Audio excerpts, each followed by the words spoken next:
Sababu za kwa nini unasikia maumivu ya kichwa pale unapofika kileleni ama unaposhiriki tendo la ndoa usiku na asubuhi unaamka unasikia maumivu ya kichwa. Hii ndio sababu kubwa inayopelekea changamoto hii. Kwanza, hii ni changamoto ambayo mara nyingi inawapata wanaume walioko katika umri wa miaka 40 na kuendelea. Na pia inawapata sana wanaume wenye changamoto ya shinikizo la juu la damu, yani wenye pressure.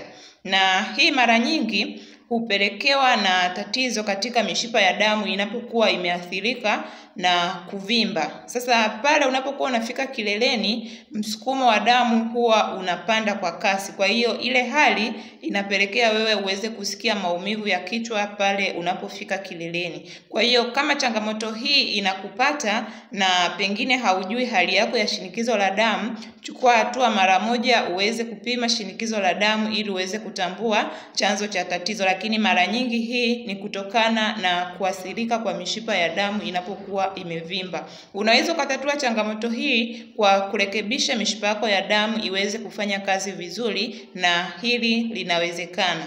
Endelea kufuatilia vipindi vyetu, usiache kulike, kushare na kukomenti ili wanaume wengine wajifunze. Imarika kiafya, timiza malengo yako.